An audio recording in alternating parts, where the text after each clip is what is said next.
चलिए, good morning class. अब हम पढ़ने जा रहे हैं न्यू ईसीबी, है ना, न्यू एक्सटर्नल कॉमर्शियल बोरोइंग।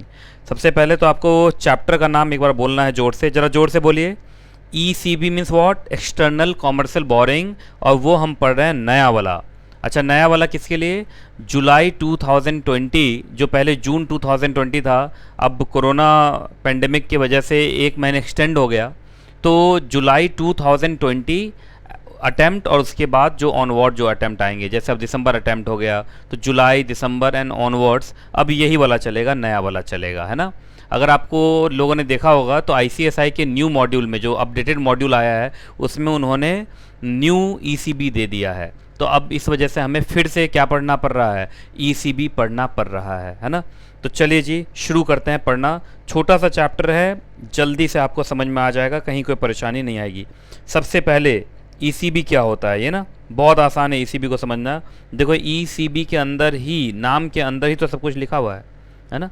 देखो, सबसे पहले ईसीबी के थ्रू क्या हो रही है? बी का मतलब बोरोइंग, बी का मतलब बोरोइंग। अब बोरोइंग कैसे होती है? लोन के थ्रू, है ना। लोन है, उसके बाद और भी बहुत सारे डेट इंस्ट्रूमेंट होते हैं। क्या होते हैं? डेट इंस्ट्रूमेंट्स, है ना। ये सबसे ज़्यादा पॉपुलर कौन होता है? लोन। ऐसे डेट इंस्ट्रूमेंट इशू करके भी क्या किया जाता है? बोरिंग किया जाता है। तो यहाँ पे सबसे पहले बोरिंग हो रही है। इसका मतलब यहाँ पे दो पार्टीज होंगे, एक होगा लेंडर जो पैसा दे रहा होगा, और दूसरा कौन होगा? बोरोवर जो पैसा ले रहा होगा। ठीक है, चलिए जी। तो जो लोन या लोन जो लिया जा रहा है, जो पैसा लिया जा रहा है बोरिंग्स के थ्रू, वो किस नेचर का है या किस पर्पस के लिए लिया जा रहा है? तो वो लिया जा रहा है कॉमर्शियल पर्पस के लिए। कॉमर्शियल पर्पस का मतलब हम जो पैसा ले रहे हैं लोन के नाम पे, बोरोइंग के नाम पे, उस पैसे का इस्तेमाल हम कहाँ करेंगे? अपने बिजनेस में करेंगे, कॉमर्शियल पर्पस के लिए करेंगे। और सबसे बड़ी बात, ये जो लोन लिया जा रहा है, क्या ये हम इंडियन हैं और इंडिया से ही लोन ले रहे हैं? अगर इंडियन इंडिया से लोन ले रहा होगा तो वो तो डोमेस्टिक बोरिंग माना जाएगा ना। एक्सटर्नल बोरिंग का मतलब क्या है? हम भारत के बाहर के लोगों से क्या ले रहे हैं? लोन ले रहे हैं, है ना। तो एक्सटर्नल का मतलब लेंडर कहाँ का है? इंडिया का है या इंडिया के बाहर का है? इंडिया के बाहर का है। तो जब भी कोई रेजिडेंट, जब भी कोई इंडियन रेजिडेंट, इंडियन रेजिडेंट का मतलब इंडियन ही आप बोल लीजिए ना, जो इंडिया के अंदर है, जब वो ले रहा है एग्जैक्टली क्या? लोन, है ना। लोन को अगर अच्छे से बोले तो आप सीधा वाइडर में क्या बोल सकते हैं? बोरिंग्स। वो बोरिंग्स कर रहा है, किससे कर रहा है exactly? External entity, external entity, है ना। और ये जो लोन लिया जा रहा है वो किस पर्पस के लिए लिया जा रहा है? For commercial purpose, commercial purpose. तो याद रखिएगा ये पूरा ट्रांजैक्शन क्या कहलाएगा? ईसीबी, एक्सटर्नल कॉमर्शियल बोरोइंग, है ना। तो चलिए, सबसे पहले यहाँ पर जो बोरोवर है वो कौन है? Indian resident. इंडियन रेजिडेंट मतलब इंडियन है, तो ये हो गया बोरोवर। ठीक है। जो लेंडर है वो कहाँ का है? इंडिया का है या फॉरेनर है? वो फॉरेनर है, इंडिया के बाहर का है। तो लेंडर इज एक्सटर्नल एंटिटी, है ना। तो एक्सटर्नल एंटिटी से आप क्या ले रहे हैं? लोन या बोरिंग कर रहे हैं। और बोरिंग किस पर्पस के लिए कर रहे हैं? कॉमर्शियल पर्पस के लिए कर रहे हैं।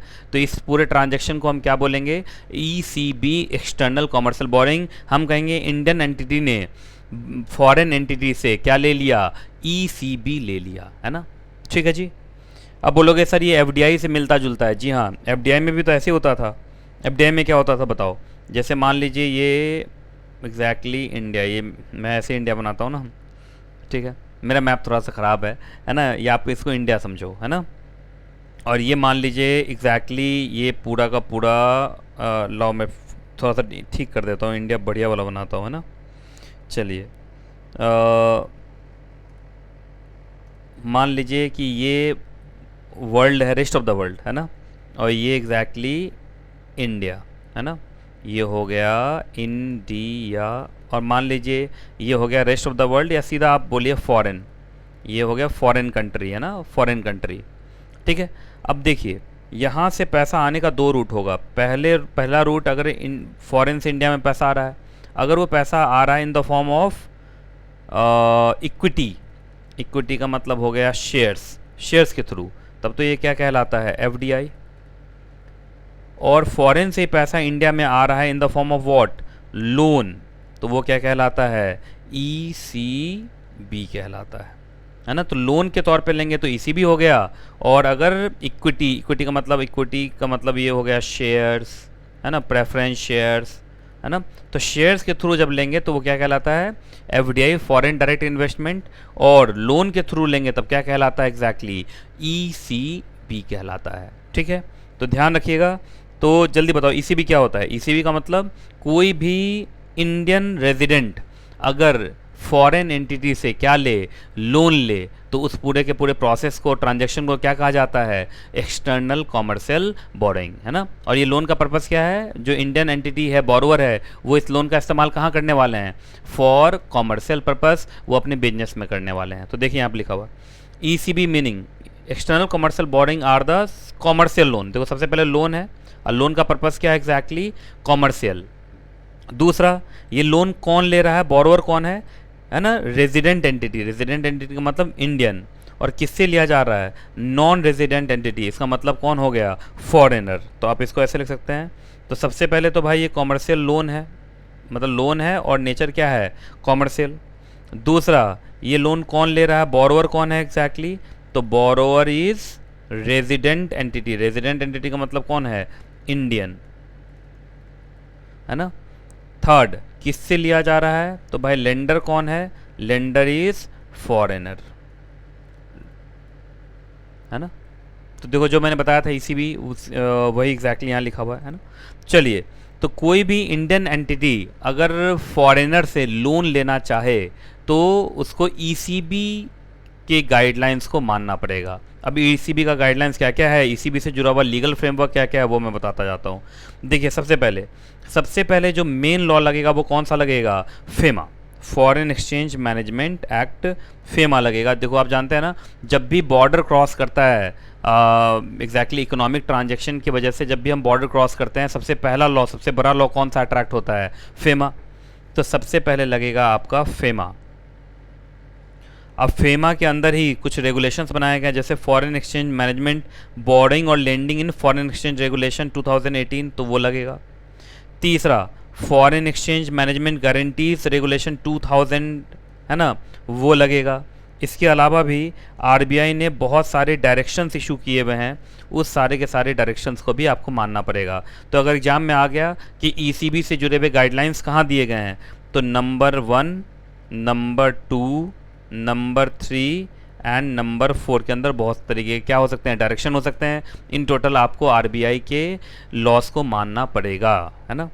चलिए जी, अब ईसीबी से जुड़ा हुआ फ्रेमवर्क देखते हैं कि ईसीबी हम कैसे ले सकते हैं। देखो ईसीबी से जुड़े हुए फ्रेमवर्क पे ना मैंने सब मिला के, आप अगर देखेंगे नोट्स आपने डाउनलोड कर लिया होगा हमारे वेबसाइट से, तो लगभग मैंने 18 गाइडलाइंस दिए हैं, 18 पॉइंट दिए हैं। कितने पॉइंट दिए एग्जैक्टली, 18। तो जब भी एग्ज़ाम में पूछ ले गाइडलाइंस रिगार्डिंग ईसीबी, तो आपको दिमाग में रखना है कि टोटल कितने पॉइंट्स हैं, कितने गाइडलाइंस हैं, 18। अब ये बात कि सर पूरा का पूरा 18 लिखना है क्या, तो वो डिपेंड करेगा कि पूछा क्या गया है। अगर मान लीजिए 15 मार्क्स का क्वेश्चन पूछ दिया तो पूरा ही लिखना पड़ेगा। 18 मार्क्स का पूछ दिया तो पूरा ही लिखना पड़ेगा। 5 मार्क्स का पूछा तो इसमें से मेन वाला लिखना पड़ेगा, है ना। मेन वाला आप कौन कहलाएगा, तो वो मैं बता दे रहा हूँ।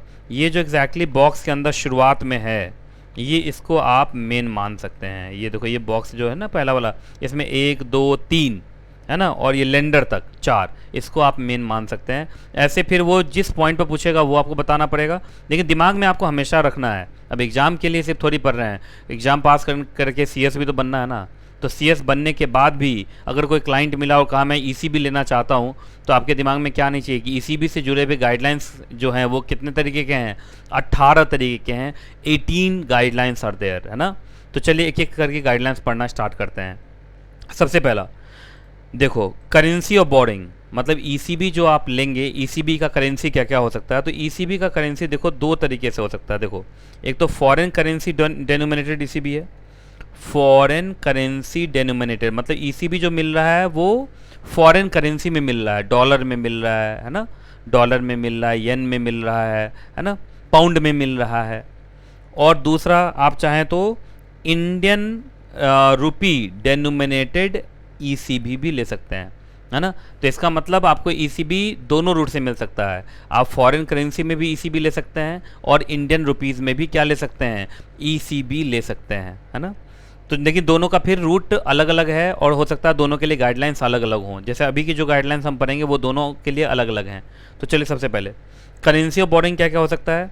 अगर आप फॉरेन करेंसी डेनोमिनेटेड ईसीबी लेंगे तो कोई भी फ्रीली कन्वर्टेबल फॉरेन करेंसी, अब फ्रीली कन्वर्टेबल फॉरेन करेंसी आप जानते हैं सारे फॉरेन करेंसी फ्रीली कन्वर्टेबल नहीं होती हैं।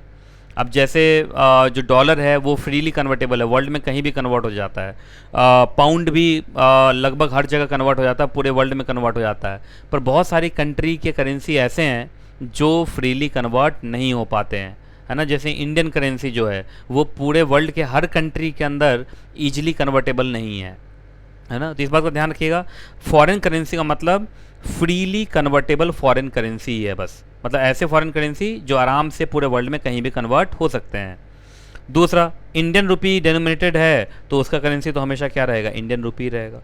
तो आप लोन दोनों में ले सकते हैं, दोनों करेंसी में ले सकते हैं। अगर आप फॉरेन करेंसी में लेना चाहते हैं तो वो फ्रीली कन्वर्टेबल ही होना चाहिए, इंडियन करेंसी में लेना चाहते हैं तो इंडियन रुपये भी चलेगा।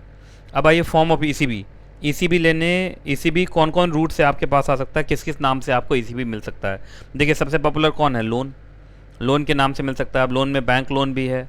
आप ईसीबी लेने के लिए फ्लोटिंग या फिक्स्ड रेट नोट्स निकाल सकते हैं, बॉन्ड बेच सकते हैं। जैसे आप दूसरे कंट्री में गए, वहाँ क्या बेच दिया आपने, बॉन्ड। और बॉन्ड जानते हैं आप क्या होता है, डेट इंस्ट्रूमेंट। बॉन्ड बेच के जो पैसा आएगा वो एक तरीके से लोन ही तो है आपके लिए, है ना। डिबेंचर बेच सकते हैं आप, पर डिबेंचर याद रखिएगा फुल्ली कंपल्सरली कन्वर्टेबल नहीं होना चाहिए। देखो अगर वो फुल्ली कंपल्सरली कन्वर्टेबल है तो इसका मतलब वो बॉन्ड आज न कल किस में कन्वर्ट होगा, शेयर्स में। अब जहाँ शेयर्स बोलोगे तब वो फिर क्या हो जाएगा, एफडीआई का रूप ले लेगा, फिर वो प्योर ईसीबी नहीं रहेगा, है ना।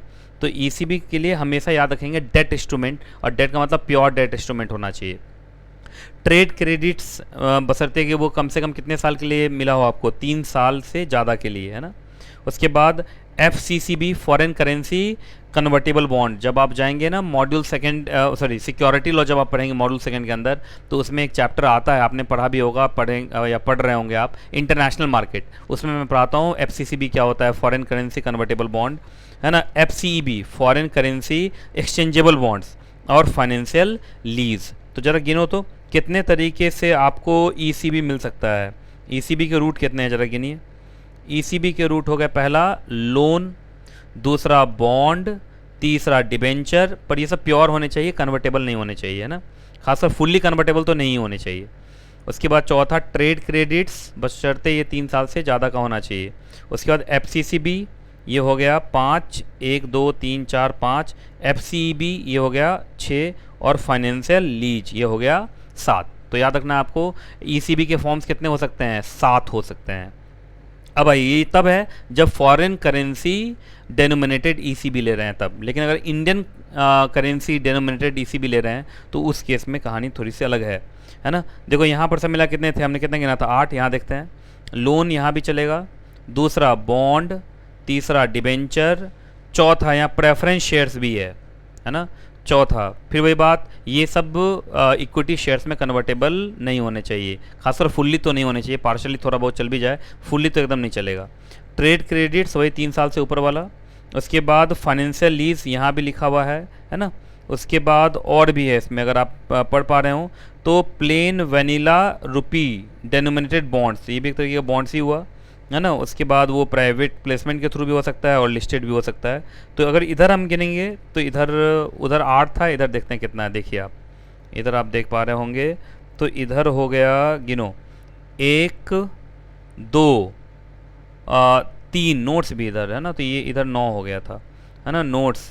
उसके बाद debenture 1 2 3 4 5, preference shares, trade credit 6, उसके बाद फाइनेंशियल लीज 7, और प्लेन वनीला रुपी डेनोमिनेटेड बॉन्ड कितने हो गए सब मिला के, 8।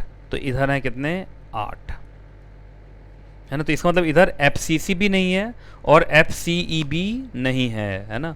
इसलिए यहाँ इस साइड हो गए 9 और इस साइड कितने हो गए, 8। तो आप टिक लगाते जा रहे हैं ना, साथ साथ टिक लगाते जाएंगे, ठीक है, तो जिससे कि आपको याद रहे। थोड़ा सा थ्योरेटिकल चैप्टर है ये। अब आइए एलिजिबल बोरोवर। अब बोरोवर्स कौन कौन हो सकता है, ये तो इंडियन बोरोवर्स होंगे, पर इंडियन में सारे इंडियन बोरोवर हो सकते हैं या उसका भी कुछ लिस्ट है। देखिए, सबसे पहले अगर हम बात करें फॉरेन करेंसी डेनोमिनेटेड ईसीबी का, तो उसके लिए जितने लोग एफडीआई के नाम से पैसा ले सकते हैं वो सारे के सारे फॉरेन करेंसी डेनोमिनेटेड ईसीबी ले सकते हैं, है ना। तो इंडिया के अंदर जो जो लोग एफडीआई लेने के लिए एलिजिबल हैं वो सारे के सारे लोग फॉरेन करेंसी डेनोमिनेटेड ईसीबी ले सकते हैं, है ना। उसके अलावा और भी कुछ जोड़ दिया, तो यहाँ पर तो हो गया एक ऐसे एंटिटीज़ जो क्या ले सकते हैं, एफडीआई, तो ये हो गया नंबर 1। दूसरा, पोर्ट ट्रस्ट को भी अलाउ किया गया है, एसईजेड के अंदर जो यूनिट्स हैं सेज के अंदर, सिडबी और एक्जिम बैंक ऑफ इंडिया, है ना, export import bank of India, आप जानते होंगे। तो ये सब मिला के 1 2 3 4 5, तो 5 कैटेगरी हो गए बोरोवर के। लेकिन अगर आप फॉरेन करेंसी वाले में जाना चाहेंगे, ऐसे इंडियन करेंसी ना, इंडियन करेंसी डेनोमिनेटेड ईसीबी अगर आप लेना चाहते हैं, तो एक तो ये सारे के सारे लोग, ये सारे के सारे लोग ना, all entities eligible to raise foreign currency ECB, तो इसमें हो गए सब मिला कितने, 5। इधर वाला डिट्टो कॉपी हो गया ना इस साइड, तो ये हो गए 5। 5 के बाद और जो रजिस्टर्ड एंटिटीज़ हैं, जैसे जो माइक्रो फाइनेंस एक्टिविटीज़ कर रहे हैं, तो माइक्रो फाइनेंस एक्टिविटीज़ करने वाले रजिस्टर्ड ये हो गए 6। उसके बाद नॉट फॉर प्रॉफिट कंपनीज़ ये हो गए 7, बशर्ते वो रजिस्टर्ड होने चाहिए। सोसाइटी हो गया 8, ट्रस्ट हो गया 9, ये सब रजिस्टर्ड होने चाहिए। कोऑपरेटिव्स ये हो गए 10 और एनजीओ ये हो गया 11, है ना। तो इसका मतलब अगर फॉरेन करेंसी डेनोमिनेटेड ईसीबी है तो वो बोरोवर्स कितने हो सकते हैं, 5। लेकिन अगर वो इंडियन करेंसी डेनोमिनेटेड ईसीबी है तो 5 तो हैं ही, 5 के अलावा भी कितने बढ़ गए, और 6 और बढ़ गए, तो सब मिला के कितने हो गए, 11, है ना। तो याद रहेगा, मुझे लग रहा है धीरे धीरे याद भी होता जा रहा होगा आपको, है ना। देखो, सबसे पहले foreign currency convertible denominated ECB है, तो सबसे पहले सारे फॉरेन करेंसी या freely convertible, freely convertible. Indian rupee denominated है तो इंडियन रुपीज़ में ही होगा, खैर इसमें तो कुछ है नहीं। फॉर्म ऑफ ईसीबी अगर आपको याद होगा, अगर फॉरेन करेंसी डेनोमिनेटेड है तो सब मिला के यहाँ कितना हमने गिना था, 9। और अगर इंडियन रुपी डेनोमिनेटेड ईसीबी है तो शायद हमने 7 गिना था अभी, अगर आपको याद हो तो। अगर बोरोवर्स में की बात करें तो अगर फॉरेन करेंसी डेनोमिनेटेड है तो उस केस में बोरोवरशिप कितने हैं, 5, और मतलब 5 कैटेगरी हैं। और अगर वो इंडियन करेंसी डेनोमिनेटेड ईसीबी है तो वो सब मिला के कितने हैं, 11। तो चलो इतना तो याद हो गया। अब बात कर रहे हैं रिकॉग्नाइज्ड लेंडर्स, कि बोरोवर्स तो समझ में आ गया कौन कौन हो सकते हैं, पर लेंडर्स कौन कौन हो सकता है। तो कोई भी फॉरेनर लेंडर हो सकता है क्या, नहीं, ऐसा नहीं है। कुछ कंट्रीज़ के ही लेंडर को हमने अलाउ किया है। अब वो कौन कौन सी कंट्रीज़ हैं, देखिए आप टिक लगाते जाना जहाँ जहाँ मैं बोलूँगा, ऐसे मैंने हर जगह बोल्ड किया हुआ है, फिर भी देखिए। सबसे पहला, वो जो लेंडर है वो उस कंट्री का हो जो FATF कंट्री है, financial action task force country है। अगर आपको मालूम हो, FATF एक ऑर्गेनाइजेशन है जो जिसके अंदर वो ऐसी कंट्रीज़ को अपने यहाँ मेंबर बनाते हैं जो फाइनेंस के मामले में अच्छी कंट्रीज़ होती हैं, जहाँ पे मनी लॉन्ड्रिंग को रोकने के लिए बढ़िया कदम उठाए गए हों, ऐसी कंट्रीज़ को ही FATF का क्या बनाया जाता है, मेंबर। अब जैसे आपको पता चला होगा कि कुछ दिन पहले पाकिस्तान को ग्रे लिस्ट में डाल दिया गया FATF, है ना। हो सकता है कि अगर वो अभी भी कदम नहीं उठाया, है ना, टेररिस्ट को फाइनेंसिंग रोकने के लिए, तो उस केस में हो सकता है कि उसको फिर ब्लैक लिस्ट में डाल दिया जाए, है ना। तो FATF वाली कंट्रीज़ के आप लेंडर होने चाहिए। या आप ISCO आप लोग अगर मालूम हो तो ISCO security market regulator, international security market regulator है। जैसे भारत में सेबी है, उसी तरीके से ISCO क्या है, इंटरनेशनल सिक्योरिटी मार्केट रेगुलेटर। तो ISCO की जो मेंबर कंट्रीज़ हैं वो सब भी लेंडर हो सकते हैं, है ना। तो चलिए बताओ तो कौन कौन कंट्रीज़ हो सकती हैं। तो कंट्रीज़ का नाम दिया है या ग्रुप का नाम दिया है, तो देखा जाए तो ग्रुप का नाम दिया है। अगर आप FATF ग्रुप कंट्रीज़ हैं, है ना, FATF ग्रुप कंट्रीज़, या आप ISCO कंप्लाइंट कंट्री, मतलब ISCO के लॉस को आप मानते हैं, है ना, तो उस केस में आप रिकॉग्नाइज्ड लेंडर हैं, आप इंडिया में क्या दे सकते हैं, ECB के रूप में पैसा भेज सकते हैं। और भी बाकी 2 तो यहाँ से हो गया, 1 और ये हो गया 2। उसके बाद कोई भी मल्टीलैटरल और रीजनल फाइनेंशियल इंस्टीट्यूशन, है ना, कोई भी मल्टीलैटरल या रीजनल फाइनेंशियल इंस्टीट्यूशन जिसका इंडिया मेंबर कंट्री है, तो वो multilateral and regional financial institution भी हो सकते हैं। तो ये तीसरा और ये हो गया चौथा, है ना। तो इन दोनों के लिए कि इंडिया वहाँ पर क्या होना चाहिए, मेंबर होना चाहिए। अब बात आती है कि इंडिविजुअल, जैसे कोई फॉरेनर इंडिविजुअल है, क्या वो भी लेंडर हो सकता है? तो याद रखिएगा, वो भी लेंडर हो सकते हैं बशर्ते कि वो पहले से ही उस कंपनी के अंदर क्या हों, फॉरेन इक्विटी होल्डर्स हों, या उस कंपनी का उन्होंने क्या खरीदा हो पहले से, बॉन्ड या डिबेंचर। अच्छा, इंडिया में आके खरीदा हो, या इंडियन कंपनी ने बॉन्ड डिबेंचर शेयर्स वहाँ जाके बेचा हुआ था, तो इसका मतलब वो पहले से ही उस कंपनी के अंदर, उस बोरोवर के अंदर पहले से ही वो होल्डर है, इक्विटी होल्डर है, बॉन्ड होल्डर है या डिबेंचर होल्डर है, जो इस बोरोवर ने उसके कंट्री में जाके बेचा था और उसने वहाँ पर ख़रीद लिया था।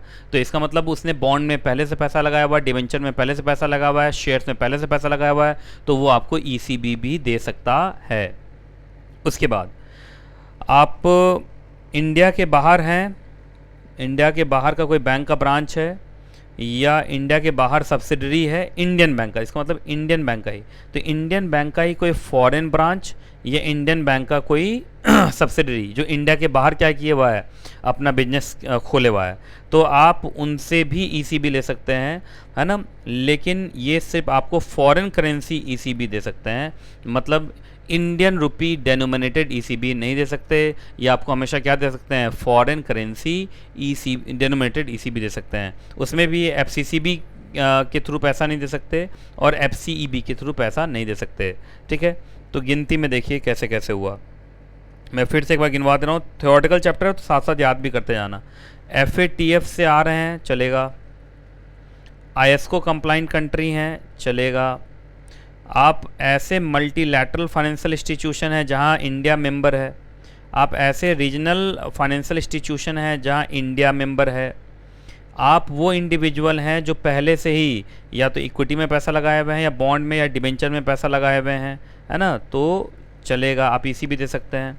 आप इंडियन बैंक के या तो फॉरेन ब्रांच हैं या आप उसके फॉरेन सब्सिडरी हैं तो भी चलेगा, बशर्ते इस केस में आपको इंडियन रुपी डेनोमिनेटेड ईसीबी नहीं मिलेगा, सिर्फ क्या मिलेगा आपको फॉरेन करेंसी ईसीबी मिलेगा। उसमें भी एफसीसीबी वाला रूट और एफसीईबी वाला रूट नहीं है।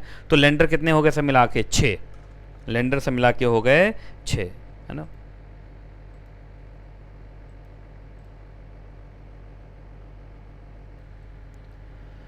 चलिए जी, तो लेंडर भी हो गया। अब देखा जाए तो कितना हो गया, सबसे पहले करेंसी ऑफ बोरोइंग हो गया, फॉर्म ऑफ ईसीबी हो गया, एलिजिबल बोरोवर्स के बारे में पढ़ लिए और रिकॉग्नाइज लेंडर के बारे में भी पढ़ लिए। तो सब मिला कितना हो गया? 4 हो गया। पढ़ना सब मिला कितना है? 18, है ना। चलिए जी आगे। अब हम पढ़ रहे हैं minimum average maturity period, short form में क्या बोलते हैं? MMAP।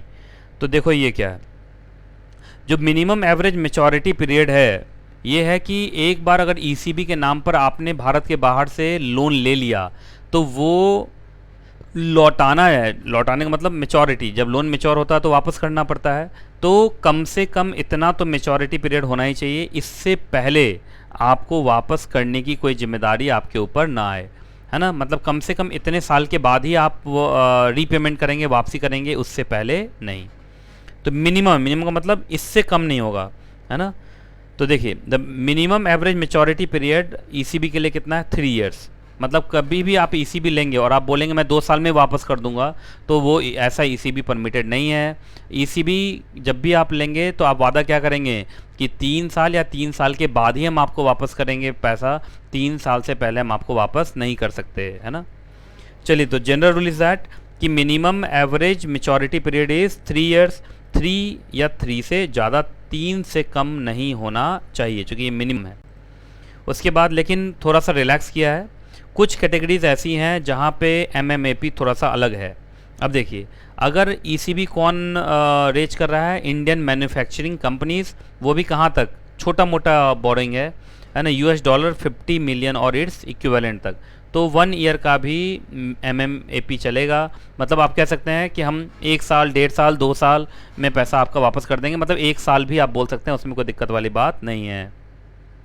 दूसरा, आपने ईसीबी किससे लिया है? Foreign equity holder. Foreign equity holder का मतलब जिसने पहले से आपके शेयर्स को खरीदा हुआ है, और उससे जो आपने ईसीबी इस बार लिया वो किस पर्पज़ के लिए लिया? वर्किंग कैपिटल पर्पज़ के लिए, जनरल कॉर्पोरेट पर्पज़ के लिए, या रीपेमेंट ऑफ रुपी लोन, मतलब इंडियन रुपीज़ में लोन लिया हुआ था वो ईसीबी लेके आप अपना लोन वापसी करना चाह रहे हैं।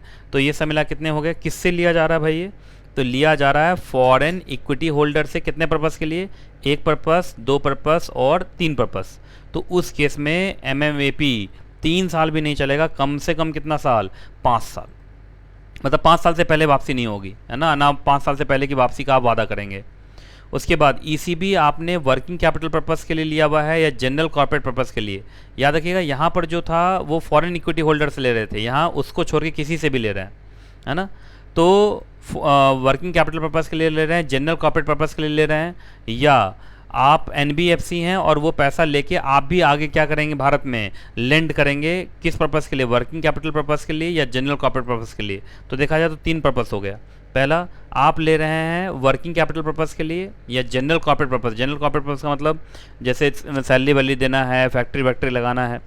और मालूम चला आप एनबीएफसी हैं, जो बोरोवर है वो कौन है? एनबीएफसी। और एनबीएफसी भी ये ईसीबी लेके आगे किसी को वर्किंग कैपिटल पर्पज़ के लिए देगा या जनरल कॉर्पोरेट पर्पज़ के लिए देगा। तो उस केस में याद रखिएगा फिर वो कितना है? 10 साल। अब बोलेंगे सर यही सब ऊपर लिखा हुआ था। याद रखिए, फॉरेन इक्विटी होल्डर से लिया था तो 5 साल है, लेकिन आप अगर किसी और लेंडर से लेंगे यही सब पर्पज़ के लिए तो फिर एमएमएपी इज़ 10 ईयर, है ना, कम से कम 10 साल। बाकी याद रखिएगा, ये इस तरीके का 1, 2 और ये 3 तरीके के पर्पस के लिए अगर आप ईसीबी ले रहे हैं तो वो आप इंडियन बैंक के फॉरेन ब्रांच या फॉरेन सब्सिडरी से नहीं ले सकते, है ना। तो इंडियन बैंक का जो फॉरेन ब्रांच है या फॉरेन सब्सिडरी है, उससे आप ये 3 पर्पस के लिए क्या नहीं ले सकते? ईसीबी नहीं ले सकते, है ना। ठीक है जी। बाकी जब भी आप लेंगे, बाकी इस 3 पर्पज़ के लिए बाकी लोगों से तो ले सकते हैं। चलिए भाई, इंडियन बैंक के सब्सिडरी से नहीं लेंगे या इंडियन बैंक के फॉरेन ब्रांच से नहीं लेंगे, पर बाकी लेंडर से तो लेंगे। तो जब भी लेंगे तो याद रखिएगा एमएमएपी का प्रॉपर कंप्लाइंस होना चाहिए, उसका स्ट्रिक्ट कंप्लाइंस होना चाहिए, है ना। अब ये बातें बार बार रिपीट होंगी, देखिएगा नीचे। चलिए जी, ईसीबी आप ले रहे हैं, रीपेमेंट करना चाहते हैं रुपी लोन, जो इंडिया में ही आपने लोन लिया था, देखो डोमेस्टिकली इंडिया में ही आपने लोन लिया था कैपिटल एक्सपेंडिचर के लिए, लेकिन उस लोन की वापसी के लिए आपके पास पैसे नहीं है तो आप ईसीबी ले रहे हैं, और फिर उस ईसीबी से आप यहाँ का लोन वापस करना चाहते हैं। या फिर वही बात, एनबीएफसी ये लेके पैसा आगे ए वाले पर्पज़ के लिए, देखो सेम पर्पज़ का मतलब बी का जो लिखा है सेम पर्पज़, वो पर्पज़ कौन है? ए, है ना। तो एनबीएफसी पहले लिया ईसीबी और फिर वो किसी इंडियन पार्टी को दे दिया कि आप डोमेस्टिक रुपी लोन को क्या कर रहे हैं? रीपे करें। तो ऐसा 2 पर्पस है ना। ऐसे देखा जाए तो पर्पस एक ही है, बस एनबीएफसी लेके उसको आगे वही पर्पस के लिए बढ़ा दे रहा है। तो देखा जाए तो इन टोटल पर्पस वही है, चाहे डायरेक्टली आप लें चाहे आप एनबीएफसी बीच में आए। तो उस केस में कितना साल है? 7 साल है। फिर वही बात, ऐसा पर्पस के लिए ईसीबी आप इंडियन बैंक के फॉरेन ब्रांच या फॉरेन सब्सिडरी से नहीं ले सकते, और बाकी अगर बाकियों से ले सकते हैं, बशर्ते उसके लिए भी जो एमएएमपी है उसका प्रॉपर क्या करना पड़ेगा? कंप्लाइंस, स्ट्रिक्ट कंप्लाइंस होना चाहिए। अब आप मालूम चला ईसीबी ले रहे हैं, पर्पज़ क्या है? रुपी लोन जो डोमेस्टिकली आपको मिला था, यहाँ पर कैपिटल एक्सपेंडिचर के लिए था, यहाँ पर क्या है? Other than capital expenditure. तो पॉइंट नंबर इस वाले और इस वाले में ये डिफरेंस है, यहाँ पर कैपिटल एक्सपेंडिचर के लिए था, यहाँ क्या है? Other than capital expenditure. तो सेम कहानी है, पर अदर देन अगर कैपिटल एक्सपेंडिचर है तो वहाँ 7 साल था, यहाँ कितना एग्जैक्टली 10 साल है। बाकी फिर वही बात, इस पर्पस के लिए भी आपको इंडियन बैंक का कोई फॉरेन ब्रांच या फॉरेन सब्सिडरी ईसीबी नहीं दे सकता, और बाकियों से ले लेंगे आप, लेकिन उस केस में फिर आपको एमएएमपी का स्ट्रिक्ट कंप्लाइंस करना पड़ेगा। चलिए जी, अब हम आ रहे हैं all in cost ceiling per annum. All in cost ceiling per annum, all in cost का मतलब ईसीबी लेने में जो खर्चा आ रहा है वो खर्चा मैक्सिमम कितना हो सकता है। तो याद रखिएगा, तो all in cost ceiling per annum is benchmark rate. तो सबसे पहले आपको बेंचमार्क रेट पकड़ना है, ठीक है। सबसे पहले आपको क्या पकड़ना है? Benchmark rate. अब उसमें आप जोड़ सकते हैं कितना, प्लस कितना कर सकते हैं? 450 बीपीएस स्प्रेड। बीपीएस का मतलब होता है बेसिस पॉइंट, है ना। तो उसमें बेंचमार्क रेट में आप जोड़ देंगे 450 बीपीएस और जोड़ दीजिए, वहाँ तक का आपका खर्चा हो सकता है। याद रखिएगा, ये जो ऑल इन कॉस्ट बोलते हैं इसमें रेट ऑफ इंटरेस्ट भी है, अदर फीस भी हैं, एक्सपेंसेस भी हैं, चार्जेस भी हैं, गारंटी फीस भी है, ईसीए चार्ज भी है, चाहे आपने फॉरेन करेंसी में पे किया हो या इंडियन रुपीज़ में किया हो। हाँ, लेकिन आपका जो कमिटमेंट फ़ीस है, कमिटमेंट फ़ीस है या विथ होल्डिंग टैक्स है जो इंडियन रुपीज़ में आपको पे करना पड़ेगा, वो इसमें शामिल नहीं है, वो अलग से खर्च आप कर सकते हैं, है ना। तो बाकी ऑल इन कॉस्ट सीलिंग समझ में आ गया। जो बेंचमार्क रेट है उसमें कितना जोड़ देंगे, 450 बीपीएस और जोड़ देंगे, बस वहाँ तक, उससे ज़्यादा आपको बढ़ना नहीं है। अब अदर कॉस्ट, अदर कॉस्ट का मतलब ऐसे प्री पेमेंट चार्ज। कभी कभी ऐसा होता है, इंडिया में भी हम लोन लेते हैं और लोन मालूम चला 10 साल के लिए लिया और 8 साल में हम वापस करना चाहते हैं, है ना, तो प्री पेमेंट चार्ज लगता है, या लेट कर दिए पेमेंट में तो पेनल्टी वाला इंटरेस्ट लगता है। याद रखिएगा, ये सब भी 2% से ज़्यादा नहीं होना चाहिए। मतलब जो रेट ऑफ इंटरेस्ट पे बात हुई भी है उस पर पेनल्टी अगर लगना है या प्री पेमेंट चार्ज काटना है तो बहुत हुआ तो कितना परसेंट, +2% से ज़्यादा नहीं। मान लीजिए रेट ऑफ इंटरेस्ट था 8%, तो पेनल्टी जोड़ के भी वो 10% से ज़्यादा होना नहीं चाहिए, प्री पेमेंट चार्ज जोड़ के भी वो 10% से ज़्यादा होना नहीं चाहिए, है ना। बाकी ये जो अदर कॉस्ट है ये मैंने बता ही दिया था, ये ऑल इन कॉस्ट सेलिंग जो ऊपर लिखा हुआ था उससे ये अलग होगा, तो ये अलग से भी पे कर सकते हैं। अब आ रहा है and use. And use negative list, एक बार हेडिंग बोलो जोर से। एंड यूज़ का मतलब जो आप पैसा ईसीबी के थ्रू लेके आएंगे उस पैसे का इस्तेमाल आप कहाँ करेंगे। याद रखिएगा, पैसे का इस्तेमाल सिर्फ कॉमर्शियल पर्पज़ के लिए होगा, लेकिन कॉमर्शियल पर्पज़ में ये सब नहीं होना चाहिए। देखो, सबसे पहले रियल एस्टेट एक्टिविटी में आप पैसा खर्च नहीं कर सकते ईसीबी का, कैपिटल मार्केट में आप पैसा नहीं खर्च कर सकते ईसीबी का, इक्विटी इन्वेस्टमेंट में आप पैसा नहीं खर्च कर सकते ईसीबी का, वर्किंग कैपिटल पर्पस में नहीं कर सकते। लेकिन याद होगा, अभी ऊपर पढ़ा था कि सर वर्किंग कैपिटल पर्पस के लिए तो ले सकते हैं, तो वो फॉरेन इक्विटी होल्डर से ले सकते हैं, है ना, तो वो उसमें कोई दिक्कत नहीं है। अगर वो फॉरेन इक्विटी होल्डर से लिया हुआ है तो वर्किंग कैपिटल पर्पस के लिए भी इस्तेमाल हो जाएगा, लेकिन बाकियों से लिया है तो वर्किंग कैपिटल पर्पस के लिए वो इस्तेमाल नहीं होगा। जनरल कॉर्पोरेट पर्पस के लिए आप पैसा खर्च नहीं कर सकते, लेकिन फिर वही बात, फॉरेन इक्विटी होल्डर से लिया है तो चलेगा, वो आप खर्च कर पाएंगे। फिर आप ईसीबी लेके इंडिया का रीपेमेंट ऑफ रुपी लोन नहीं कर सकते। हाँ, लेकिन एक केस में फिर कर सकते हैं, कैपिटल एक्सपेंडिचर के लिए अगर आपने डोमेस्टिकली लिया था तो चलेगा, और फिर वही बात एनबीएफसी लेके फिर आगे इसी पर्पज़ के लिए दे रहा है तो भी चलेगा। तो तीनों में एक एक एक्सेप्शन क्रिएट किया हुआ है। तो अगर गिनती में देखें तो रियल एस्टेट में आप खर्च नहीं कर सकते, कैपिटल मार्केट में इन्वेस्टमेंट नहीं कर सकते, इक्विटी इन्वेस्टमेंट नहीं होगा, वर्किंग कैपिटल पर्पज़ के लिए नहीं होगा, लेकिन आप फॉरेन इक्विटी होल्डर से लिया तो हो जाएगा। जनरल कॉर्पोरेट पर्पज़ के लिए नहीं होगा, फिर वही फॉरेन इक्विटी होल्डर से लिया तो हो जाएगा। और रीपेमेंट ऑफ रुपी लोन अगर जनरली नहीं होगा, लेकिन अगर आपने कैपिटल एक्सपेंडिचर वो भी डोमेस्टिकली के लिए लिया था तो वो आप कर सकते हैं, और आप खुद से भी कर सकते हैं और एनबीएफसी से लेके भी कर सकते हैं, तो उसमें कोई दिक्कत वाली बात नहीं है।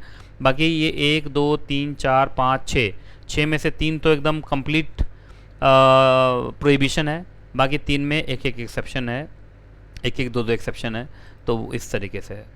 चलिए जी, एक्सचेंज रेट। एक्सचेंज रेट का मतलब जो देखो, इसको टिक लगाना आप,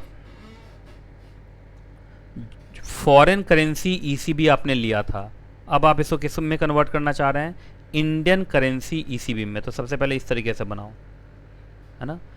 तो फॉरेन करेंसी ईसीबी को आप किस में कन्वर्ट करना चाह रहे हैं, इंडियन रुपी ईसीबी में, है ना। तो भाई फॉरेन करेंसी इंडियन रुपी में कन्वर्ट होगा तो उसका एक्सचेंज रेट क्या होगा। याद रखिएगा, एक्सचेंज रेट वही होगा जो एक्सचेंज रेट प्रिवेलिंग है on the date of agreement. Date of agreement, agreement के दिन जो एक्सचेंज रेट चल रहा है मार्केट में उसी पे कन्वर्जन होगा। लेकिन मान लीजिए अगर ईसीबी लेंडर ने कोई लेसर रेट बता दिया, कोई क्या बता दिया, लेसर रेट, तो लेसर रेट भी चलेगा, उसमें कोई दिक्कत वाली बात नहीं है ना।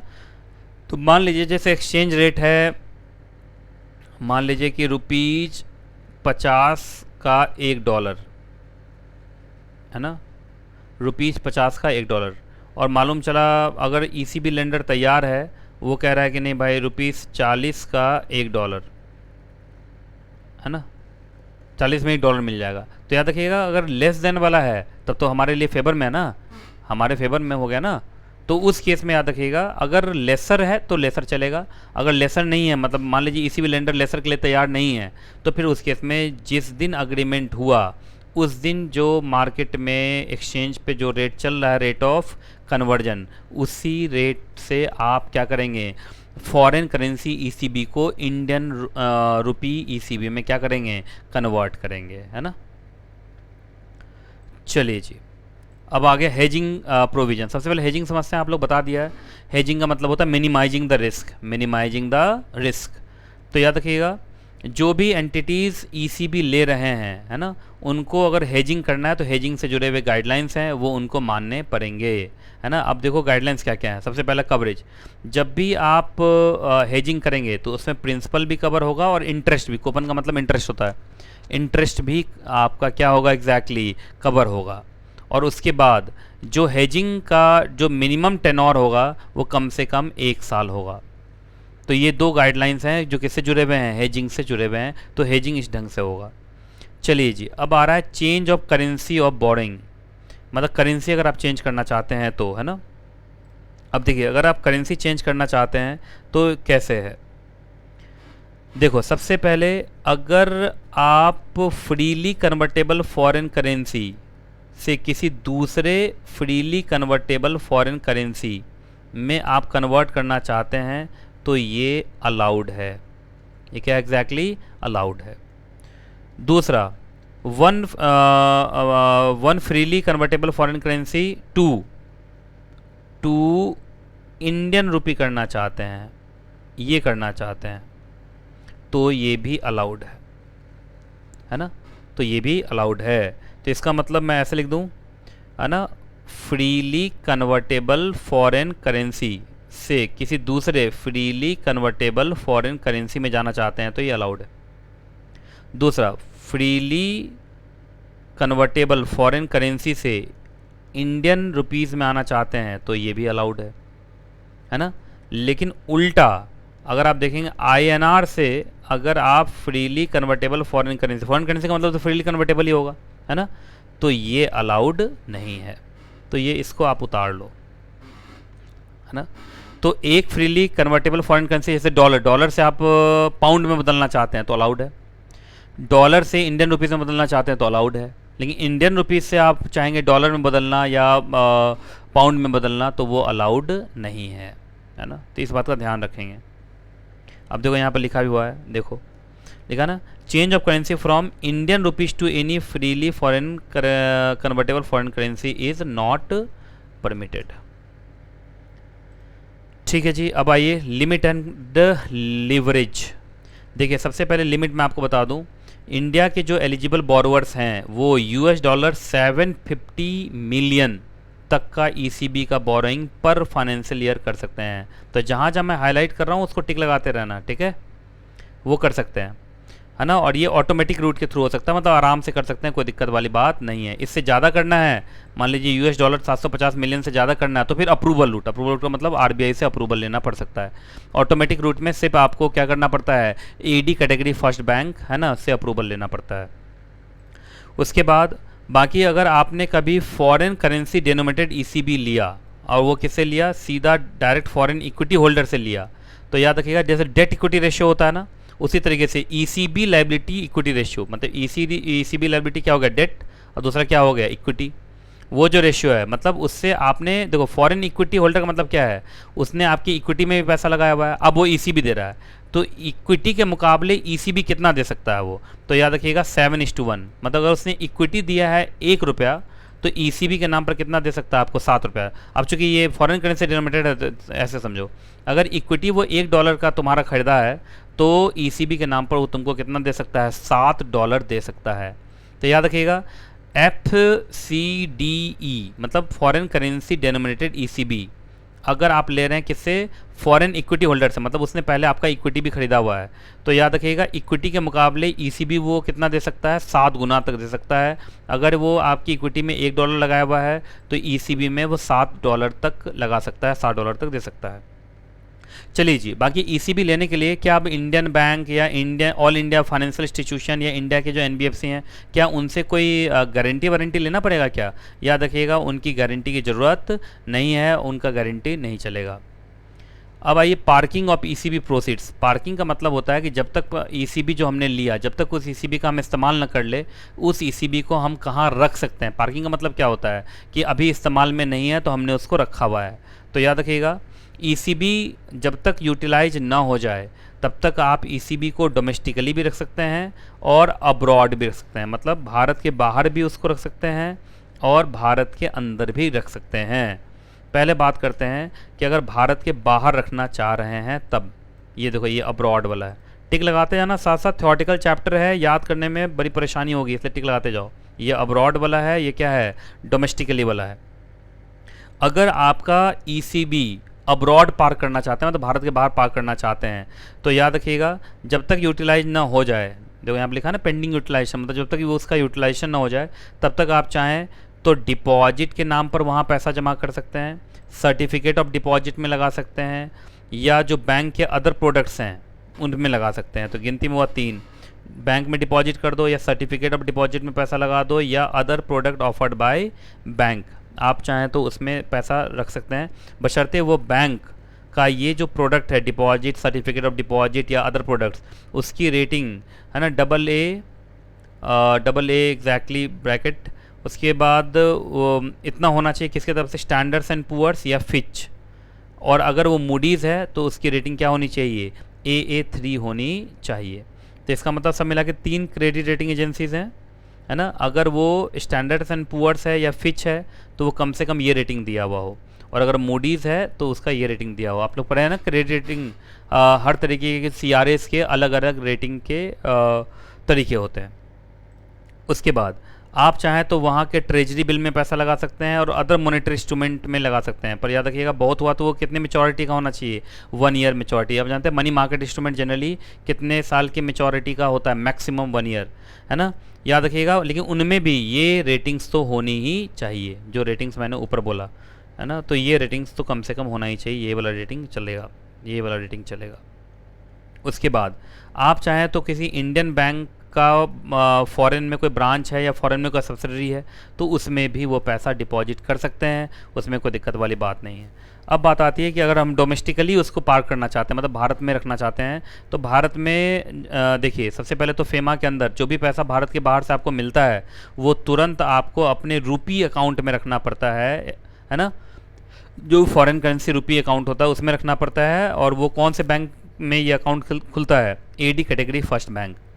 और अगर आप टर्म डिपॉजिट में भी चाहें तो रख सकते हैं, लेकिन वो भी किस bank, AD category first bank, और वहाँ जो पीरियड होगा वो मैक्सिमम कितना होगा, 12 महीने का होगा। तो आप चाहें तो रुपी अकाउंट में रख लो, उसके लिए कोई मैच्योरिटी की बात नहीं, उसमें तो सारा पैसा रहता ही है भारत के बाहर वाला। और लेकिन अगर डिपॉजिट करना चाहते हैं, है ना, जैसे जैसे फिक्स डिपॉजिट सब लोग करते हैं, तो फिक्स डिपॉजिट मैक्सिमम कितने दिन के लिए लिया जाएगा, 12 मंथ के लिए लिया जाएगा, है ना, और क्यूमुलेटिव भी होगा, उसमें कोई दिक्कत नहीं है। चलिए जी, अब बात आती है procedure for raising ECB। ECB raise करने का एग्जैक्टली प्रोसीजर क्या है। देखो अगर ऑटोमेटिक रूट से आप ले रहे हैं, टिक लगाते जाना जहाँ जहाँ मैं हाईलाइट कर रहा हूँ, अगर आप ऑटोमेटिक रूट से ले रहे हैं तो कोई दिक्कत ही नहीं है। बस AD कैटेगरी फर्स्ट बैंक के पास जाइए और सारे डॉक्यूमेंट को जमा कीजिए प्रपोजल के फॉर्म में, और फिर उस केस में अगर AD कैटेगरी फर्स्ट बैंक ने आपको अलाउ कर दिया तो आप आराम से ECB ले सकते हैं। दूसरा अप्रूवल रूट, अगर अप्रूवल रूट में आपका केस फंसता है, अभी पढ़ा था ना 750 मिलियन से ज़्यादा अगर होगा तो 750 मिलियन तक है तो ऑटोमेटिक रूट है, तो AD कैटेगरी फर्स्ट बैंक से ही काम चल जाएगा। लेकिन अगर अप्रूवल रूट है तो फिर उस केस में RBI के पास जाना पड़ेगा विथ प्रॉपर एप्लीकेशन, और फिर आपको RBI से अप्रूवल लेना पड़ेगा। अब आइए रिपोर्टिंग रिक्वायरमेंट्स। रिपोर्टिंग रिक्वायरमेंट्स जब भी आप ECB लेंगे तो क्या क्या है, सबसे पहले ECB लेने के लिए आपके पास एक नंबर होना चाहिए जिसका नाम क्या है, लोन रजिस्ट्रेशन नंबर। अब LRN, लोन रजिस्ट्रेशन नंबर, ये कौन देगा, तो ये देगा आपको RBI। अब RBI से आपको अगर LRN लेना है तो सबसे पहले आप RBI में क्या जमा करेंगे, ECB फॉर्म ECB डुप्लीकेट मतलब 2 कॉपीज़। डुप्लीकेट मतलब क्या होता है, 2 कॉपीज़। अच्छा, डायरेक्टली आप आरबीआई को ये फॉर्म जमा कर देंगे या अपने पहले आप एडी कैटेगरी फर्स्ट बैंक को देंगे? तो सबसे पहले आप डुप्लीकेट मतलब 2 कॉपीज़ ऑफ फॉर्म ईसीबी पूरा भर के अटैचमेंट के साथ किसको जमा करेंगे? आप अपने एडी कैटेगरी फर्स्ट बैंक को जमा करेंगे। फिर एडी कैटेगरी फर्स्ट बैंक उसमें से चूँकि 2 कॉपी दिया था, 1 कॉपी वो अपने पास रखेगा, 1 कॉपी वो आगे किसको फॉरवर्ड कर देगा? आरबीआई को कर देगा। किस ऑफिस में? DISM, department of statistics and information management, external commercial boring division, Bandra Kurla complex, Mumbai. आप जानते हैं आरबीआई का हेड ऑफिस कहाँ एग्जैक्टली? मुंबई में ही है। मतलब आपको 2 कॉपी फॉर्म ईसीबी का भर के अपने किसको दे देना है? अपने एडी कैटेगरी फर्स्ट बैंक को दे देना है, जिसके थ्रू ईसीबी आपके यहाँ आ रहा होगा। फिर वो उसका ड्यू डिलिजेंस करने के बाद अपने रिपोर्ट के साथ केवाईसी के साथ वो आगे किसको फॉरवर्ड कर देगा? आरबीआई को, है ना। और आरबीआई को अगर सब कुछ ठीक लगा तो वो आपको एलआरएन जनरेट करके दे देगा।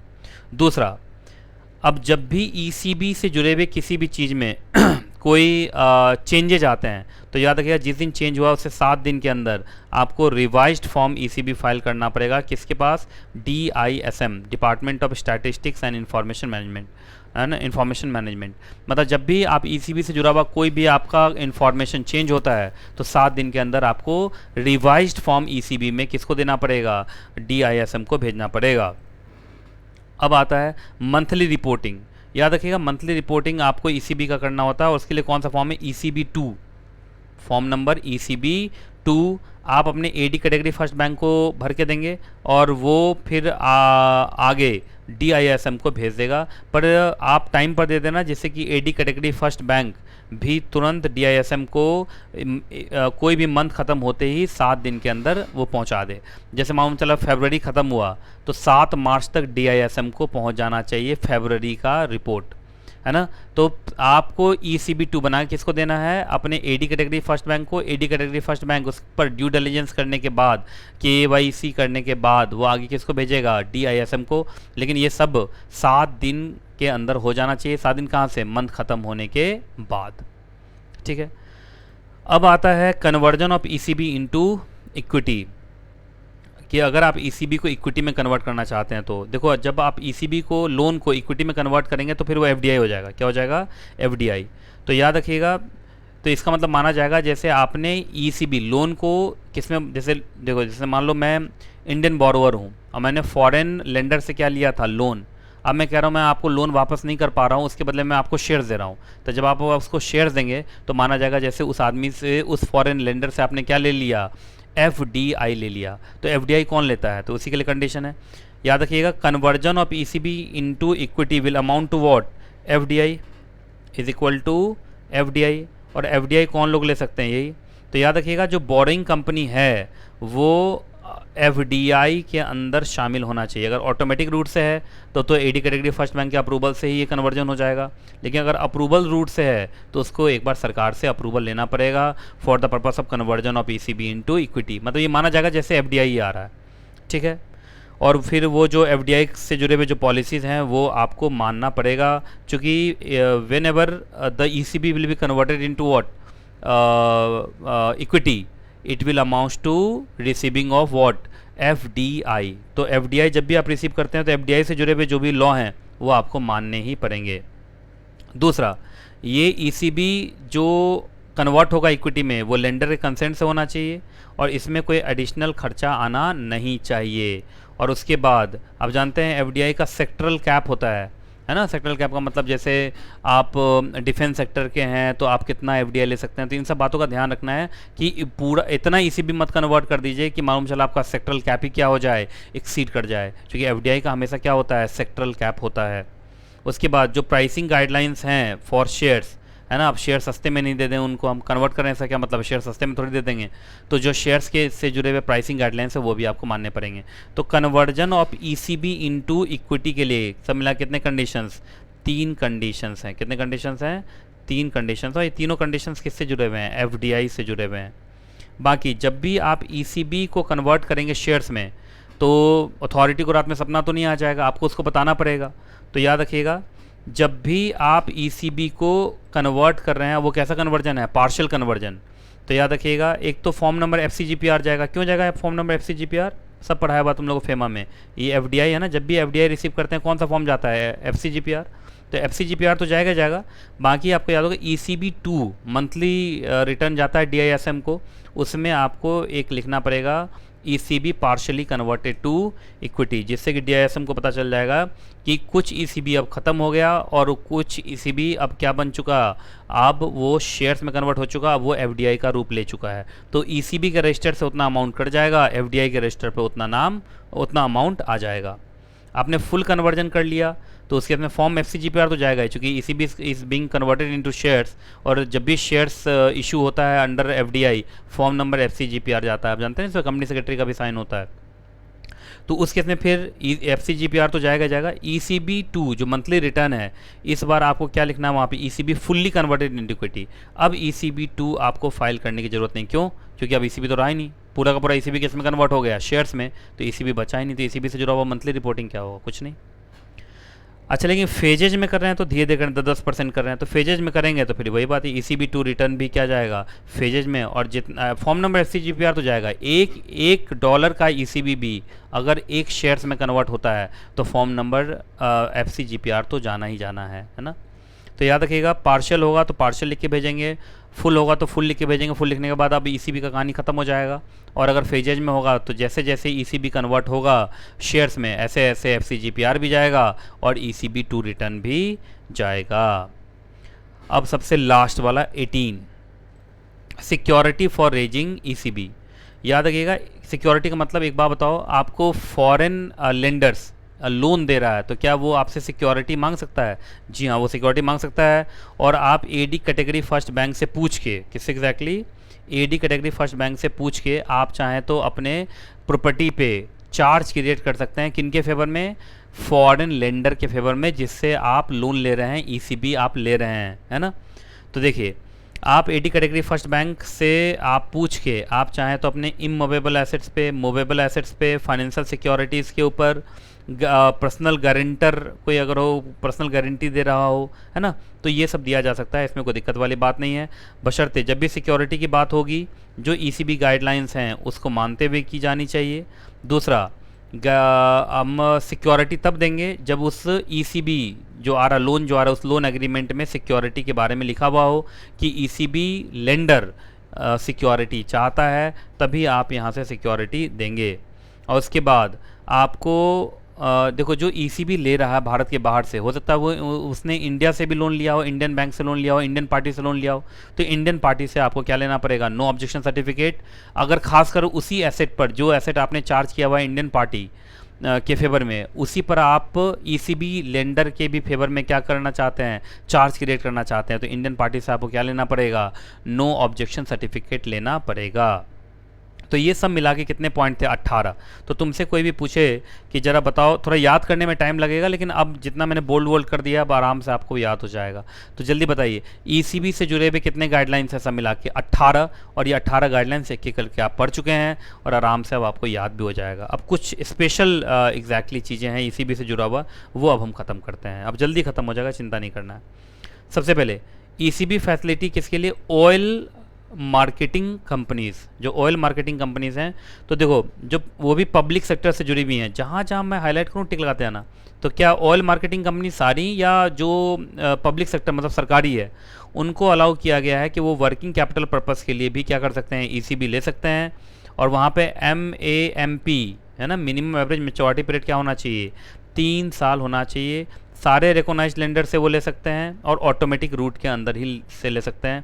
उनके लिए हेजिंग की भी कोई मैंडेटरी रिक्वायरमेंट नहीं है, इंडिविजुअल लिमिट की भी कोई एज सच रिक्वायरमेंट नहीं है। इसका मतलब देखा जाए तो पब्लिक सेक्टर की जो ऑयल मार्केटिंग कंपनीज़ हैं, इनके लिए थोड़ा सा लॉ क्या है? फ्लेक्सिबल है। बाकी ओवरऑल सीलिंग तो खैर इनके लिए भी है। ओवरऑल सीलिंग यही है कि वो $10 10 मिलियन तक का क्या ले सकते हैं? एग्जैक्टली ईसीबी ले सकते हैं। अब देखिए, अब आजकल सबसे ज़्यादा ट्रेंडिंग कौन? Exactly startup. तो स्टार्टअप छोटी कंपनीज़ होती हैं, नई नवेली कंपनीज़ होती हैं, तो उनको बढ़ावा देने के लिए भी अब अलाउ कर दिया है कि स्टार्टअप भी चाहें तो आप क्या ले सकते हैं? ईसीबी ले सकते हैं। पर उनके लिए ईसीबी की गाइडलाइंस थोड़े से अलग हैं। तो हो सकता है एग्जाम में अलग से क्वेश्चन आ जाए कि what are the guidelines for ECB received by a startup. तो स्टार्टअप के लिए ईसीबी गाइडलाइंस अलग हैं, एक एक करके देखो। सबसे पहले एलिजिबिलिटी याद रखिएगा, कोई भी एंटिटी जिसको सेंट्रल गवर्नमेंट ने क्या बोल दिया है, स्टार्टअप बोल दिया, आप जानते हैं स्टार्टअप, एसबीसी नाम का सब्जेक्ट है आपका मॉड्यूल फर्स्ट में, वहाँ स्टार्टअप के बारे में पढ़ाया जाता है। तो आपको मालूम होगा सेंट्रल गवर्नमेंट के गाइडलाइंस हैं, उन गाइडलाइंस को जो भी कंडीशंस गाइडलाइंस को जो लोग फॉलो करते हैं वो स्टार्टअप के नाम से जाने जाते हैं। तो जो भी सेंट्रल गवर्नमेंट के स्टार्टअप से जुड़े हुए गाइडलाइंस को फॉलो करता है वो स्टार्टअप है, और वो आराम से ईसीबी ले सकता है। बाकी इनके लिए भी मिनिमम एवरेज मैच्योरिटी पीरियड क्या है, एग्जैक्टली 3 साल ही है।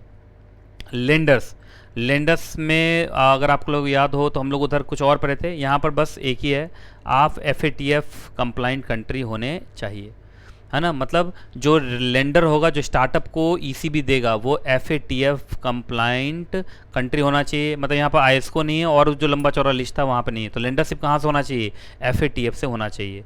बाकी इंडियन बैंक के जो ओवरसीज ब्रांचेज हैं या ओवरसीज सब्सिडरीज हैं उनको भी अलाउ नहीं किया गया है ना, वो लेंडर्स नहीं। तो एक ही लेंडर है, FATF कंप्लाइंट कंट्री से ही वो लेंडर आना चाहिए। बाकी जो स्टार्टअप्स को मिलेंगे ईसीबी, उस ईसीबी का फॉर्म क्या क्या हो सकता है, लोन के फॉर्म में उनको मिल सकता है, नॉन कन्वर्टेबल, ऑप्शनली कन्वर्टेबल और पार्शियली कन्वर्टेबल प्रेफरेंस शेयर चलेगा। तो याद रखिएगा अभी नए नए हैं तो इनको थोड़ा सा अलाउ किया है प्रेफरेंस शेयर्स, लेकिन वो देखो वो भी क्या है, पार्शियली है, ऑप्शनली है, फुल्ली वाला नहीं है। तो अगर आपको याद होगा इंडियन रुपीज़ डेनोमिनेटेड ईसीबी जो था वहाँ भी प्रेफरेंस शेयर्स अलाउड था, पर फुल्ली कभी नहीं होना चाहिए, पार्शियली चलेगा, ऑप्शनली चलेगा। करेंसी, करेंसी यहाँ फ्रीली कन्वर्टेबल करेंसी कोई भी फ्रीली कन्वर्टेबल फॉरेन करेंसी भी हो सकता है और इंडियन रुपीज़ भी हो सकता है। तो साथ साथ आप टिक लगाते चलेंगे। तो स्टार्टअप को जो मिलेगा ईसीबी वो दोनों करेंसी हो सकता है, फ्रीली कन्वर्टेबल करेंसी भी हो सकता है, फ्रीली कन्वर्टेबल करेंसी का मतलब फ्रीली कन्वर्टेबल फॉरेन करेंसी, और इंडियन रुपीज़ भी हो सकता है, और दोनों का कॉम्बिनेशन भी हो सकता है ना। बाकी अगर INR इंडियन रुपीज़ में आप लेना चाहते हैं तो AD कैटेगरी फर्स्ट बैंक के थ्रू आप आराम से ले सकते हैं, कोई दिक्कत वाली बात नहीं है। अब स्टार्टअप थोड़े छोटे होते हैं, नए नवेले होते हैं, तो इनके लिए थोड़ा सा लिमिट कम है। $3 मिलियन तक का ये पर फाइनेंशियल ईयर क्या ले सकते हैं, ECB ले सकते हैं। ऑल इन कॉस्ट क्या हो सकता है, वहाँ पर हमने पढ़ा था ना ऑल इन कॉस्ट, वहाँ बताएं बेंचमार्क प्लस 450 BPS तक। लेकिन यहाँ पर उन्होंने बोला कि लेंडर और बोरोवर आपस में म्यूचुअली अग्री कर लें, इसके लिए ऐसा यहाँ पे कोई भी लॉ नहीं है। एंड यूज़ बस एक ही है कि जो बोरोवर का बिजनेस है उसी में वो पैसा खर्च होना चाहिए, अदर चीज़ों में पैसा खर्च होना नहीं चाहिए। कॉमर्शियल बोरोइंग है तो कॉमर्शियल पर्पज़ के लिए ही यूज़ होना चाहिए। आप क्या ECB को कन्वर्ट कर सकते हैं इक्विटी में, yes it is freely permitted. अब जो छोटे मोटे कोई और लॉज अगर आते हैं बीच में तो ठीक है, मगर कहीं पे भी कोई भी रोक नहीं है। तो इसका मतलब स्टार्टअप आराम से अपने ECB को किस में कन्वर्ट कर सकते हैं, इक्विटी में कन्वर्ट कर सकते हैं। सिक्योरिटी के लिए ये चॉइस किसका रहेगा एग्जैक्टली, लेंडर और जो बोरोवर है वो आपस में बात कर लेंगे। सिक्योरिटी के नाम पे मूवेबल, इमूवेबल, इंटेंजिबल, है ना, फाइनेंशियल सिक्योरिटीज ये सब दिया जा सकता है, उसमें कोई दिक्कत नहीं है। हेजिंग, हेजिंग के लिए वो हेजिंग कर सकते हैं, पर हेजिंग सारे प्रोडक्ट्स के थ्रू नहीं, कुछ जो परमिटेड डेरिवेटिव प्रोडक्ट्स होंगे वो भी किसके थ्रू करेंगे, AD कैटेगरी फर्स्ट बैंक के थ्रू करेंगे, तो वो हेजिंग भी कर सकते हैं। Conversion rate, conversion rate market rate होगा as on the date of agreement. आपको याद होगा वहाँ पर जो कन्वर्जन रेट था वहाँ पे एक लोअर वाला भी चल सकता था, पर यहाँ पे लोअर वाला नहीं है, जो मार्केट रेट है वो फिक्स्ड है। तो जिस दिन एग्रीमेंट हुआ उस दिन का जो मार्केट रेट है बस वही उसी रेट पर कन्वर्ट होगा। और अदर प्रोविजन जैसे और बहुत सारी चीज़ें थी तो वो सेम टिट्टो लगेंगी यहाँ पे भी, जो हमने नॉर्मल एंटिटीज़ के लिए पढ़ा था वही स्टार्टअप्स के लिए भी लगेंगे, है ना। जैसे पार्किंग के बारे में था, रिपोर्टिंग रिक्वायरमेंट्स, वो सब सेम है। अब आइए, कुछ ऐसी एंटिटीज़ होती हैं जिनके ऊपर इन्वेस्टिगेशन चलता रहता है। अब जैसे बहुत सारे लोग इंडिया से भागे हुए होते हैं जो इकोनॉमिक फ्यूजिटिव ऑफेंडर होते हैं, तो या ऑफेंडर हो ना हो इंडिया के अंदर ही है, कोई कंपनी है उस पर इन्वेस्टिगेशन चल रहा है, इंक्वायरी चल रहा है, तो क्या वो भी ECB ले सकते हैं, ECB ले सकते हैं, उसमें कोई दिक्कत वाली बात नहीं है। पर बोरोइंग एंटिटी को बताना पड़ेगा कि हमारे ऊपर कोई केस वेस पेंडिंग है, कोई इन्वेस्टिगेशन, इंक्वायरी, एडजुडिकेशन, अपील अभी पेंडिंग है ना। अगर वो ऑटोमेटिक रूट से ले रहे होंगे तो फिर AD कैटेगरी फर्स्ट बैंक को बताएंगे, अगर वो अप्रूवल रूट से ले रहे होंगे तो RBI को बताएंगे। मतलब उनको डिस्क्लोजर करना है, डिस्क्लोजर करके वो भी चाहें तो आराम से क्या ले सकते हैं, ECB ले सकते हैं, उसमें कोई दिक्कत वाली बात नहीं है। तो इसी के साथ ये छोटा सा चैप्टर था, थोड़ा थ्योरेटिकल था, आपको पढ़ना पड़ेगा, याद करना पड़ेगा, है ना। पर मुझे लगता है कि ये पढ़ने के बाद अब आपको आराम से याद हो जाएगा, कहीं कोई परेशानी नहीं आएगी, है ना। तो चलिए जी, ये चैप्टर हुआ यहाँ पे ख़त्म, है ना। फिर मिलूँगा किसी और चैप्टर में, और जब तक मैं ना मिलूँ, दुआ में याद रखिएगा। खुश रहें आप, खुश रहें आपका परिवार।